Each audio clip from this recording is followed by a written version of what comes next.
अनोखी बहुएं, लता, मानवी, नीता, गीता, रीता, 5 बहुएं, कहाँ हो सब के सब। अरे बाहर तो आओ, हम खुशखबरी लेकर आए हैं। हम तो 10 दिन के लिए जा रहे हैं। तुम सब आज़ाद हो, जितना जी में आए कर लेना मनमौजी और मनमानी। अब मेरे रहते तो हो नहीं पाता। रीता मन ही मन, वो तो है मम्मी जी। रीता कुछ कहा तुमने? नहीं मम्मी जी, मैं क्या कहूँगी। मैं तो कहती हूँ आप 10 क्या 20 दिन, 1 महीने या उससे ज़्यादा भी रह सकती हैं। हम सब मिलकर यहाँ संभाल लेंगे। ना ना ना, तुम मुझे भेजकर मेरे बेटे और घर पर कब्जा जमाना चाहती हो। अब तो मैं ना जा रही हूँ। अरे मम्मी जी, ऐसा कुछ नहीं है। आप जाइए, 10 क्या 5 दिन में ही वापस आ जाइएगा। वो क्या है ना मम्मी जी, हम लोगों का आपके बिना यहाँ मन नहीं लगता। तुम लोग तो चाहती हो मैं कहीं ना जाऊँ। हे भगवान, कैसी बहुएं दी हैं आपने, जो मुझे कैद करके रखना चाहती हैं। नाटकीय अंदाज में रोते हुए कहती हैं लता। मम्मी जी, आप कौन से हॉस्पिटल में एडमिट होने जा रही हैं? बता देंगी तो समय से खाना पानी पहुंचा दूंगी। आपको हॉस्पिटल का नहीं खाना पड़ेगा। क्या कहा तुमने लता? हॉस्पिटल और मैं? अरे अकल की अंधी, अपनी सास के दुश्मन, हॉस्पिटल तो मैं तुझे भेजूंगी। फिलहाल मैं तीर्थ यात्रा पर जा रही हूँ। कान खोलकर सुन ले, कहीं कोई पूछने आए तो हॉस्पिटल मत भेज देना मुझसे मिलने।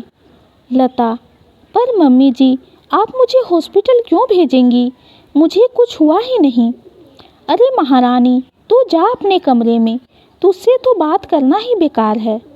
मम्मी जी, आप कितनी अच्छी हैं। आप मेरे मन की बात जान गई कि मुझे नींद आ रही है, जाती हूँ। हैप्पी जनवरी मम्मी जी।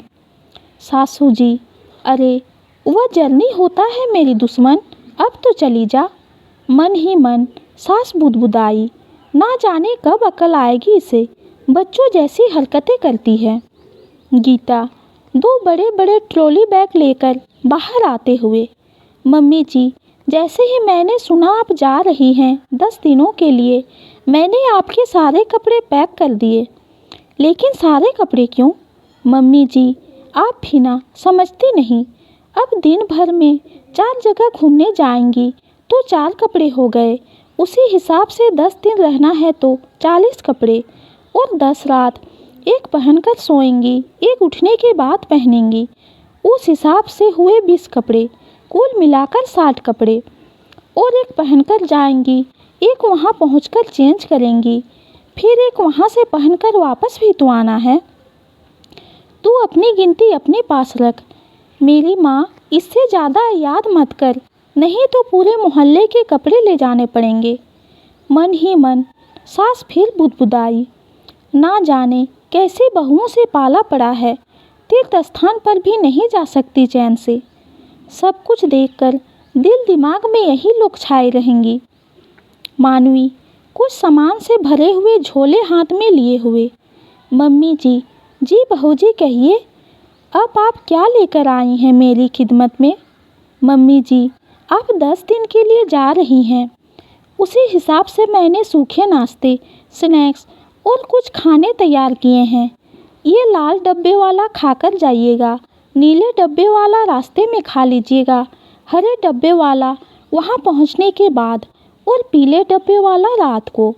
ये काले डब्बे वाला सुबह फ्रेश होकर नाश्ता, और सफ़ेद वाला घूमने जाइएगा तब, और ये जो स्टील के डब्बे में है घूमकर आइएगा रात को तब। उसी हिसाब से 10 दिनों का 10 झोले में पैक है। चुप हो जा राजधानी एक्सप्रेस, तू रख दे झोला, मुझे जैसे खाना होगा खा लूँगी। लग रहा है मैं तीर्थ यात्रा पर नहीं, गड्ढा खोदकर समाधि लगाने जा रही हूँ, जहाँ कुछ खाने को नहीं मिलता।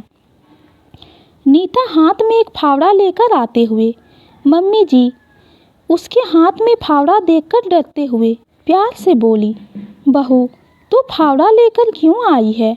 वहाँ फावड़े का क्या काम? मम्मी जी, आप भी ना क्या क्या सोचती हैं। अभी आपने कहा गड्ढा खोदकर समाधि लगाने जा रही हूँ, तो मैं फावड़ा लेकर आ गई। अब जल्दी बताइए, कहाँ गड्ढा खोदना है?